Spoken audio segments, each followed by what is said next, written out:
Mas aí na questão de você explorar novos horizontes, eu acho que isso tem que ser feito de maneira, novamente, autêntica. Eu gosto de automobilismo. Eu já fiz vídeos sobre kart, sobre automobilismo, mas sabendo que existia o risco desses vídeos não performarem bem e estaria tudo bem com isso.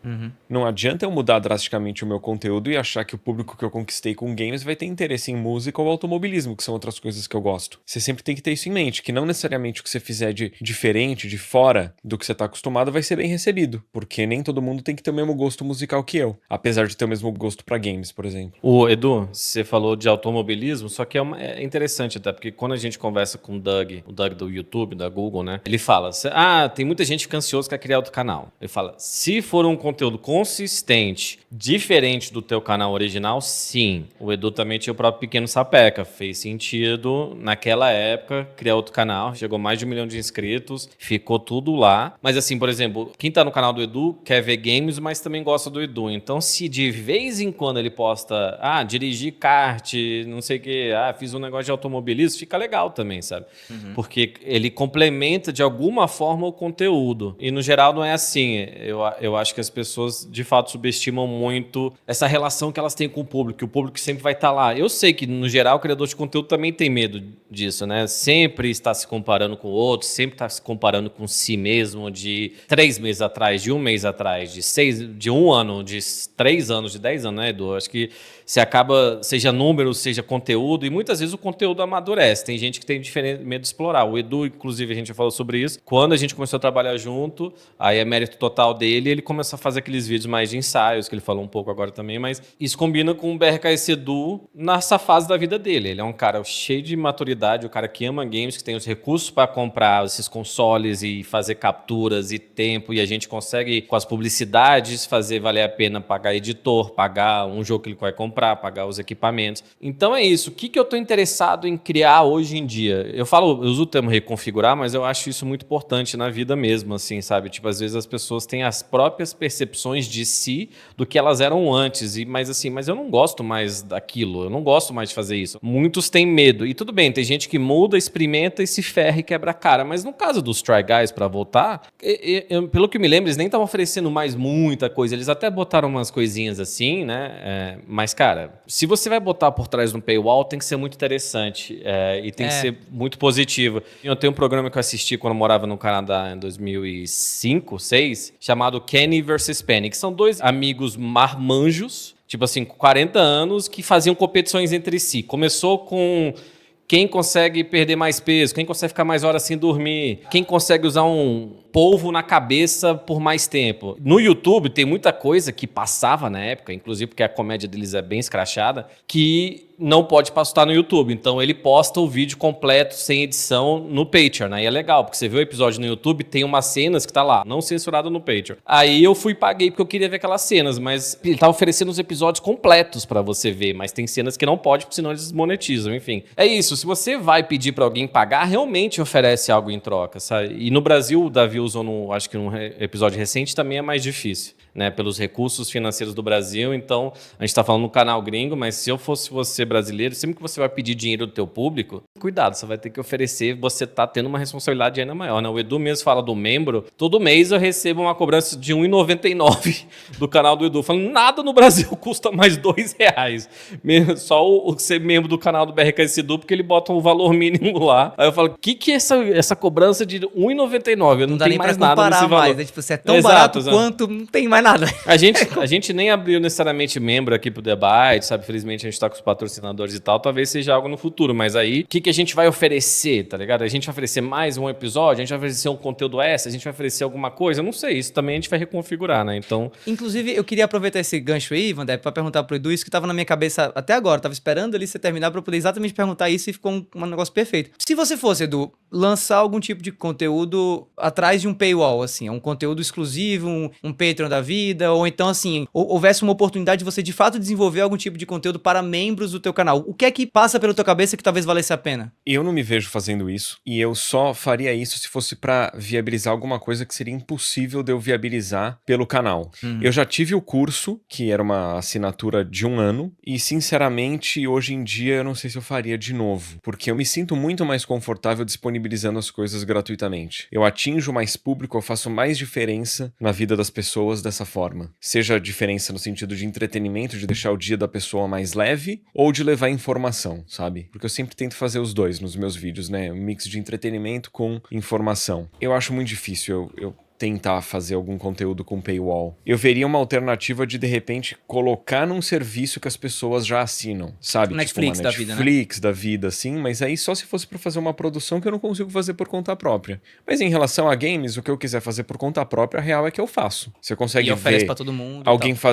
alguém me ajudando com, sei lá, os consoles como você nunca viu. Se tivesse um terceiro envolvido, ia mais atrapalhar do que ajudar. Então, não sei, teria que ser algo que eu não tivesse condições de produzir por conta própria, pra eu fazer uma parceria com uma Netflix da vida. Pra ti, Vandep, já rolou algum papo como esse, com algum criador teu? Assim, já teve algum criador que quis fazer isso, tipo, de lançar alguma coisa pra um padrinho da vida, um Patreon, um canal de membros? E se não, o que é que você pensaria desse cardápio gigantesco de criadores que você tem que poderia fazer sentido? Se é que alguma coisa faz sentido? Cara, isso é uma boa pergunta, porque a gente sempre fala muito de não depender 100% do mercado publicitário, né? Pois é. E aí, por isso, quando a gente fala de publis, tipo assim, ó, gente, você conseguir engajar, clicar, é bom pra gente, mas a gente tenta com consciência oferecer esses produtos e serviços quando a gente faz. Mas, de novo, ele viabiliza tudo justamente para você não precisar pagar. Hoje em dia no mundo é o quê? Ou você assiste propaganda ou você paga. Claro, existem serviços de streaming que para mim é um absurdo do absurdo, que você tem que pagar um serviço, aí você paga o básico e tá cheio de ad. Eu peguei a Max e eu pagava ela, tava uns 50, 60 reais, aí eu acho que eu peguei pelo Nubank mesmo, aí eu falei... O que é isso? Tipo, eu tô vendo a série do Pinguim, eu tô vendo a Industry também, uma série nova lá. E o que é isso? O que é essas propagandas, tá ligado? Aí eu tive que pagar mais 20 reais pra ter o... Eu acho absurdo. Então, eu sempre falo, se você tá vendo uma propaganda, eu fico feliz porque geralmente você não tem que pagar, mas esses serviços de streaming são absurdos. Mas, voltando, eu já sempre converso com os criadores de conteúdo, alguns que eu tenho mais próximo, uma relação mais próxima, tipo, não é qual o próximo passo, mas a gente tá envelhecendo. Eu quero ser agente por muito tempo, claro, adoro o que eu faço, é minha carreira, minha profissão, mas será que a gente investe o quê? Já teve gente que falou, será que eu tenho um aplicativo? Será que eu vou ter um investimento fora dos games? Será que eu vou ter alguma coisa? Porque cobrar do público de novo, velho, eu falei isso até no episódio que a gente falou das planilhas, eu não cobro nada de ninguém me paga um valor fixo mensal por nada, e não é pela responsabilidade necessariamente, é porque assim eu posso trabalhar no meu ritmo, no meu fluxo e eu sempre vou entregar. Então, eu acho que na hora que você aceita dinheiro de alguém, é um laço totalmente diferente, seja com o teu público, seja com um amigo. Quem nunca emprestou dinheiro para eu já emprestei dinheiro para muito amigo, nunca recebi de volta. Então, é isso. Se você for cobrar, toma cuidado. Para mim é um conceito bem básico, sabe? Ô, Vandep, me diz uma coisa, rapidinho, pra gente passar pro próximo assunto. O que é esse álbum aí atrás de ti? Só pra eu ver. É novidade no cenário, né? Esse aí atrás. Acho que é autografado esse aí que você tem atrás? É do nosso queridíssimo Kendrick Lamar, só pra fazer o gancho com o evento do Super Bowl. Esse aqui é do álbum dele Falando em Kendrick Lamar. Isso, exato. Isso nem uma pauta, é só pra finalizar o episódio também. E não foi nem eu que trouxe, tá? Foi o Davi. Esse contexto, esse é um álbum de 2017, o Dan mesmo, ele vendeu diretamente no site. Eu me lembro que eu tava no Twitter e saiu, vinil autografado de Kendrick Lamar, não sei o que, não sei o que. Aí eu falei, fui, comprei, nem foi tão caro, né? Foi uns 60, 70 dólares, enfim. Por que a gente tá discutindo isso? Porque foi um assunto que saiu muito da bolha, né, Davi? O que você tem pra apresentar pra gente? Estamos falando não só de Kendrick Lamar, mas do Super Bowl, né? No domingo retrasado, né? A data de publicação aqui desse nosso episódio, a gente teve o Super Bowl, que é, pra quem não sabe, a final, né? Das duas conferências norte-americanas de futebol americano, aquela coisa toda. Se você não sabe o que é o Super Bowl, pelo amor de Deus. Quero ouvir você explicando a NFL. Não, já expliquei, já foi. Duas conferências, elas se batem, Super Bowl. É isso. Super bom, é. Mas mais importante do que isso, esse foi um Super Bowl, assim, que quebrou recordes, né? O Kendrick Lamar, ele bateu o recorde de ninguém mais, ninguém menos do que Michael Jackson. Ele foi o artista que se apresentou no intervalo da partida. E só pra vocês terem ideia, esse recorde do Michael Jackson era de 1993, cara. E o cara em 2025 bateu, né? Olha a significância disso. Não só isso, ele não só bateu, né, os recordes no Super Bowl, mas ele também bateu o recorde no Spotify logo depois. As músicas do Kendrick Lamar tiveram um aumento de 175% após o show no Spotify. Ele bateu o principal concorrente dele, segundo ele próprio, né? Foi o Drake, no Spotify também. E tudo isso, não só com uma apresentação que inclusive foi inspirada no PlayStation, não sei se vocês estão ligados, né? Mas saiu uma entrevista da Wired com uma pessoa responsável pela montagem do palco, né? E tem vários símbolos ali no palco que representam os símbolos dos botões do PlayStation, porque o próprio show do Kendrick Lamar faz uma analogia a essa história de jogar o jogo, né? Know how to play the game, essas coisas, né? Só que aí numa pegada mais política, né? Ele, como um cara preto, rap, ele tem que saber jogar o jogo pra poder se dar bem. E ele fez uma crítica a isso, mas ele também fez uma crítica ao principal concorrente dele, como eu mencionei, que é o Drake, que é um outro artista da música também. E o que me chamou a atenção foi que muita gente não achava que ele ia fazer a track, né, Not Like Us, que é o nome da principal track em que ele xinga e acusa, né, o Drake de coisas assim. Então, ele acusa ele de um negócio que a gente não pode nem falar aqui, uma palavra que a gente não pode falar aqui, mas é que isso a gente até discutiu um pouco numa pauta, por que é interessante com o Superboy fora, né, porque são os dois maiores rappers do momento e eles estavam numa batalha muito, vamos dizer assim, pública. O Kendrick Lamar, que às vezes fica 5 anos sem soltar uma música, lançou 4 músicas em 5 dias, tamanho ódio do Drake, tá? Então, tipo, o que foi muito discutido foi, primeiro, ele não cantou necessariamente, ele não cantou entre aspas, né? Ele não tocou as músicas só as pedradas, vamos dizer assim, mas ele tocou essa música que ele tinha escrito onde ele acusa o Drake, né, de umas coisas muito grandes. E aí teve a crítica, como que ele fez esse show, como ele não fez. E o próprio Super Bowl, né, eles têm um negócio que eles chamam de World Champions, né, de campeões mundiais. E não, é só a Liga Americana, tá bom? E já teve uma discussão sobre isso, então tem esse paralelo. Com o show do Michael Jackson, que se você pensar, 133 milhões de pessoas viram o Super Bowl em 1993, mostra o tamanho do Michael Jackson, o maior artista de todos os tempos. Eu acho que é, inclusive, uma discussão sobre fama para outro episódio, que, tipo assim, quem é da geração Z não entende o que é fama. A gente tá falando de... os caras... A gente se distrai muito. Fama era Michael Jackson, saca? É um negócio assim... Não interessava onde ele... Se lembra? Tinha clipes. Michael Jackson quase derrubou o bebê pela janela. Tinha umas coisas assim, sabe? Então, assim... Eu acho que os números do Kendrick Lamar são impressionantes, mas, ao mesmo tempo, esse show do Michael Jackson 93 é considerado o melhor de todos os tempos, né? Então, é só curioso como essa questão midiática rolou em relação ao Super Bowl mesmo, saiu um pouco da bolha. Porque sempre sai, né? Tem show da Lady Gaga, as pessoas entram para assistir a Lady Gaga. Aí tem gente que sai. Eu acho que teve um impacto grande, assim, na Zeitgeist. E teve gente que criticou, justamente porque ele não é tão espalhafatoso, vamos dizer, nos shows dele, né? A Lady Gaga tava voando no show dela. Foi um show e ele bem não. contido nesse sentido, né? Sim, mas é porque ele queria fazer isso. Mas ele tinha um Samuel Jackson, né? Então ele conseguiu inserir outra mídia, né, do cinema nisso. Isso que foi interessante. Passou o show dele fazendo esse teaser se ele ia falar do Drake ou não. Ele fala, ele vai fazer isso mesmo? As mulheres que estavam atrás dele. Então foi meio musical. Mas eu acho interessante.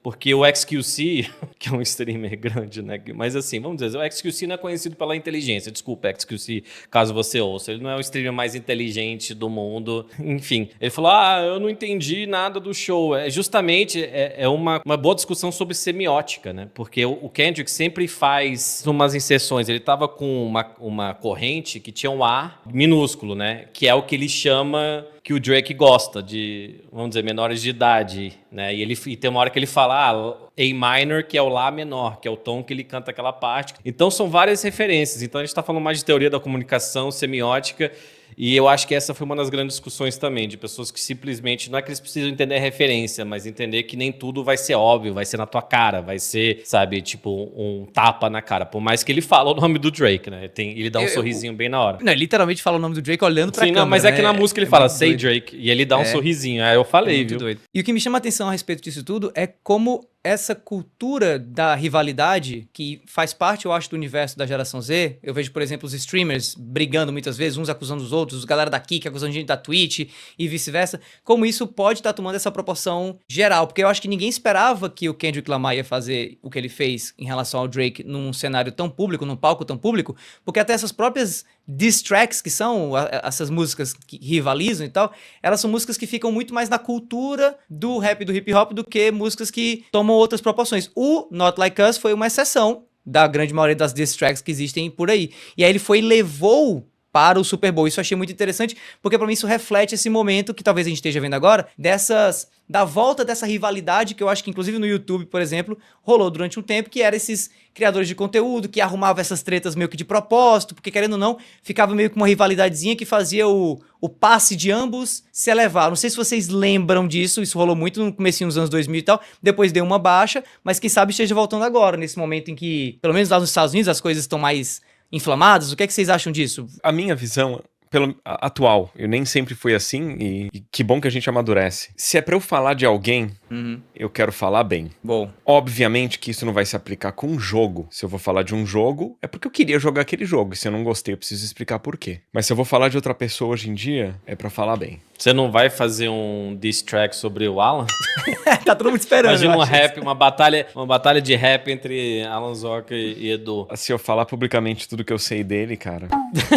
Espera o Super Bowl pra isso, fica de boa. Só pra finalizar o assunto, voltar pro rap, o problema disso tudo, que eu acho que não é algo que vai acontecer agora, que em 96, os dois considerados maiores rappers de todos os tempos, o Tupac Shakur e o Biggie Smalls. O Tupac foi assassinado antes, nunca descobriram quem é, voltaram e mataram o Biggie Smalls no auge da vida. Eu acho que o Tupac também tinha próprio 26 anos e ficaram um legado. E aí também uma discussão sobre fama, quando você morre no teu auge, fica aquela imagem tua sempre bonita. A gente fala do Mamonas, a gente lembra. Vocês lembram onde estava quando o Mamonas morreu? Eu lembro, cara, tá ligado? Eu lembro disso, eu lembro quando o Senna, onde eu tava quando o Senna. Então, é quase uma imagem, né? O Jim Morrison, do The Doors. A gente nunca viu ele ficar velho, feio. É aquela imagem, aquele momento do sucesso, então... Kurt Cobain. Exato. O loiro, daquele jeito jovem, mas deprimido, entendeu? Então, é isso, cara. As tretas acontecem, mas se ficar só na música, é divertir pro público. Porque eu gostei justamente dessa explosão criativa que o Kendrick teve. Ele se isolava muito, ele some, ele não usa redes sociais, então ele ficava 5 anos e não tinha uma palavra do Kendrick Lamar, entendeu? E o